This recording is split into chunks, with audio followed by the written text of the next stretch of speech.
வணக்கம். 5வது முறையாக மகாராஷ்டிராவின் முதலமைச்சராக தேர்ந்தெடுக்கப்பட்டார் அவர். அவரை வாழ்த்துவதற்காக அவரது கட்சி தொண்டர்கள் பெருமளவில் கூடியிருந்தனர். இந்த அமோக வெற்றிக்கு காரணம் அவருடைய நல்லாட்சியாக இருந்தது. தன்னுடைய அமைச்சர் குழுவோடு நல்முறையில் செயலாற்றி அடித்தள மக்களுக்கு பலவிதமான நன்மைகளை செய்தார். தன் கட்சி வென்ற செய்தியை கேட்டவுடனே வழக்கம் போல் அவர் சென்ற இடம் அவருடைய ஆசிரியரின் வீடாக தான் இருந்தது. அவர் மேல்நிலை பள்ளியில் 6ஆம் வகுப்பு படித்த போது அந்த வகுப்பின் ஆசிரியராக வந்தவர் மாஸ்டர் மகாதேவ். சிறந்த அறிவாளி, பொறுமையின் சிகரம், எப்பொழுதும் புன்சிரிப்போடு கனிவான சொற்களையே பேசுவார். ஆங்கிலம் மற்றும் சரித்திர வகுப்புகளை மகாதேவ் நடத்துவார். அது மட்டுமல்ல, திருவள்ளுவர் இயற்றிய திருக்குறளின் மீது அவருக்கு அப்படி ஒரு ஞானம். மகாதேவின் அம்மா ஒரு தமிழ் பெண், அப்பா மராட்டியர். அந்த காலத்திலேயே காதல் திருமணம். சென்னையில் பிறந்து தமிழை பேசி படித்து சுவாசித்த ரமணிக்கு பேங்க் ஆஃப் பரோடாவில் வேலைக்கு சேர்ந்த பொழுது பிரான்ச் மேனேஜராக வலம் வந்த மனோஜ் மீது காதல் வந்துவிட்டது. பிறகு என்ன திருமணம்? மகாதேவ் பிறந்த பின் மும்பைக்கு வந்த பிறகு அங்கேயே குடியேறி விட்டார்கள். தன் மகன் மகாதேவுக்கு ரமணி தன் தாய்மொழியான தமிழை வீட்டிலேயே சொல்லிக் கொடுத்தாள். ரமணி திருக்குறளை கரைத்து குடித்தவள் என்று சொல்லலாம். தன் மகனுக்கும் அதை நன்று கற்பித்தாள். திருவள்ளுவர் சொல்லி சென்றிருக்கும் தத்துவங்களை, நட்பண்புகளை வாழ்க்கையில் கடைபிடித்தால் இந்த புவியிலேயே சொர்க்கத்தை காணலாம் என்று வலியுறுத்தி சொல்லுவாள். மகாதேவ் அவர்கள் ஆசிரியரான பிறகு வகுப்பில் ஆங்கிலம், சரித்திரத்தை பாடமாக எடுக்கும் பொழுது பல குறள்களை மேற்கோள் காட்டி பேசுவார். அவருடைய வகுப்பு என்றாலே மாணவர்கள் உற்சாகம் அடைவர். சின்ன சின்ன கதைகள், மனிதனுடைய வாழ்க்கை செம்மையாக அமைவதற்கான மார்க்கங்களை சொல்லிக் கொடுப்பார். முதலமைச்சருடைய கார் அவருடைய ஆசான் இருக்கும் குடியிருப்பை அடைந்தது. கார் நுழைய முடியாத குறுக்கு சந்து அது. அதனால் முதலமைச்சர் அதிலிருந்து இறங்கி நடக்க ஆரம்பித்தார். முன்கூட்டியே முதலமைச்சர் வருகையை அறிந்தபடியால் காவல்துறையினர் பாதுகாப்பு வளையத்தை அமைத்திருந்தனர். ஆசிரியர் வீட்டை அடைந்தார். சுற்றி நின்ற கூட்டம் வாழ்த்தொலியை எழுப்பிய வண்ணம் இருந்தது. பழுத்த பழமாக 88 வயது மகாதேவ் வாயிற்படி வரை வந்து தன் மாணவனை வரவேற்றார். ஆசானின் பாதம் பணிந்தார். முதலமைச்சர் கையோடு எடுத்து சென்றிருந்த மாலையை அணிவித்தார். பல தட்டையும் தொட செய்து அவரே சுமந்து சென்று டேபிள் மீது வைத்தார். மகாதேவ் உட்கார்ந்தவுடன் எதிரே இருந்த இருக்கையில் அமர்ந்தார் முதலமைச்சர். ஆசிரியர் வந்து முதலமைச்சர் கிட்ட, எதற்கப்பா இவ்வளவு சிரமப்பட்டு இங்கே வந்த? என் ஆசீர்வாதம் உனக்கு எப்போதுமே உண்டு. இந்த டீயையும் பிஸ்கெட்டுகளையும் சாப்பிடு என்று உபசரித்தார். ஐயா, எதற்கு இவ்வளவு சிரமப்படுறீங்க? நான் எவ்வளவோ சொல்லியும் நீங்க செவி சாய்க்க மாட்டீங்க. என்னோடு வந்து தங்கிடுங்க என்று எவ்வளவு முறை அழைத்து விட்டேன். இந்த சின்ன இடத்துல நீங்களே சமைச்சு சாப்பிட்டுக்கிட்டு கஷ்டப்படணுமா சொல்லுங்க? எனக்கு ஒரு சிரமமும் இல்லை. எனக்கு குழந்தைகள் இல்லாத குறையை தீர்ப்பதற்கு தான் என்கிட்ட பாடம் படித்த ஆயிரக்கணக்கான பிள்ளைகள் இருக்கிறீர்களே. அதிலும் நீ என்னிடம் காற்ற மரியாதைக்கும் அன்புக்கும் நான் என்ன கைமாறு செய்து விட முடியும்? ஐயா, பெரிய வார்த்தையெல்லாம் சொல்லாதீங்க. இந்த என்னுடைய வாழ்க்கை நல்வழியில போறதுக்கு முக்கியமான காரணகர்த்தாவே நீங்க தானே. வெறும் பாடங்களை மட்டுமா நடத்துனீங்க? கூடவே திருக்குறளையும் மேற்கோள் காட்டி திருவள்ளுவரின் போதனைகளை மாணவர்கள் மனதிலே பதிச்சீங்களே.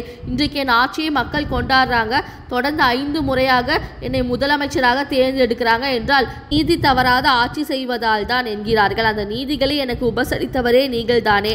கூழும் குடியும் ஒருங்கிழக்கும் கோள்குடி சூழாது செய்யும் அரசு என்ற குறளை சரித்திர பாடத்தை நடத்தும் போது சொன்னீர்களே. எவ்வளவு அழகாக திருக்குறளை ஒரு மராட்டியனான நீ சொல்கிறாய். கேட்கவே என் காதுகளில் தேன் வந்து பாயுதே. இதை என் அன்னை ரமணி உயிரோடு இருந்து கேட்டிருந்தால் புல்லடித்து போயிருப்பாள். ஐயா, எனக்கு நன்றாக ஞாபகம் இருக்கிறது. அன்றைய தினம் நீங்கள் அலெக்சாண்டர் தி கிரேட் பற்றி பாடம் எடுத்து கொண்டிருந்தீர்கள். அவருடைய வெற்றிகள், பராக்கிரமங்கள், ஒரு சக்கரவர்த்தியாக உலகின் பெரும் பகுதிகளை ஆண்டது என்பதை பற்றியெல்லாம் கூறிவிட்டு அவருடைய கடைசி காலத்தில் 32வது வயதிலேயே விஷ காய்ச்சலினால் தன் முடிவு நெருங்கிவிட்டதை அறிந்து பேசிய வார்த்தைகளை கூறினீர்கள். தன்னுடைய மந்திரிகளையும் உயர் அதிகாரிகளையும் அழைத்து மூச்சு பிரிவதற்கு முன் அலெக்சாண்டர் 3 கோரிக்கைகளை முன்வைத்தார்.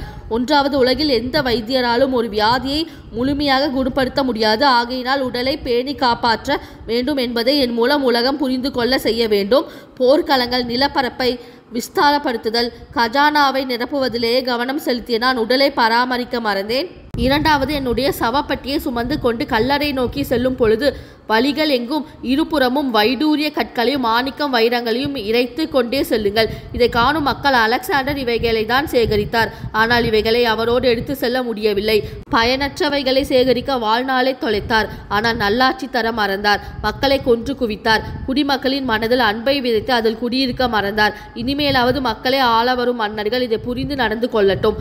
மூன்றாவதாக, என் சவப்பெட்டியில் என்னை கிடத்தும் பொழுது என் உள்ளங்களை வானத்தை நோக்கி இருக்குமாறு வைத்து பிறகு சுமந்து செல்லும். செல்லுங்கள். இது எதற்கு தெரியுமா? அலெக்சாண்டர் தி கிரேட் இந்த உலகத்தில் பிறக்கும் பொழுதும் வெறும் கையோடு வந்தார், மண்ணுலகை விட்டு செல்லும் பொழுதும் வெறும் கையோடு செல்கிறார் என்பதை உலக அறியட்டும். வானம் பிறக்கட்டும், எது உண்மை எது பொய் என்று உணரட்டும் என்றார் என்று சொல்லிவிட்டு நீங்கள் கூறிய குரல்தான் கூலும் குடியும் ஒருங்கிழக்கும் கோல் கொடி சூழாது செய்யும் அரசு. இதோடு நீங்கள் நிறுத்தி கொள்ளவில்லை.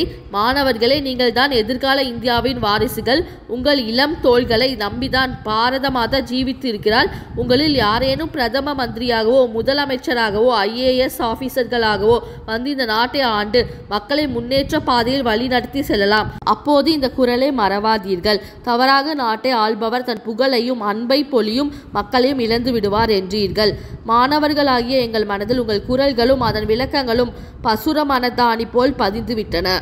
நான் கனவிலும் நினைக்காத முதலமைச்சர் பதவி எனக்கு வாய்த்த பொழுது திருக்குறளும் அதை போதித்த நீங்களும் முன் நிற்கிறீர்கள், என்னை வழி நடத்துகிறீர்கள் என்று பேசி நிறுத்திய தன் அருமை மாணவரை, மகாராஷ்டிராவின் முதலமைச்சரை கட்டி தழுவி கொண்டு கண்ணீர் வடிக்கிறார் மகாதேவ். ஆமாம், இது ஆனந்த கண்ணீர். அதனால்தான் அதில் ஒரு துளி அவரின் உடதுகளில் பட்ட பொழுது அது கரிக்கவே இல்லை, இனிக்கிறது.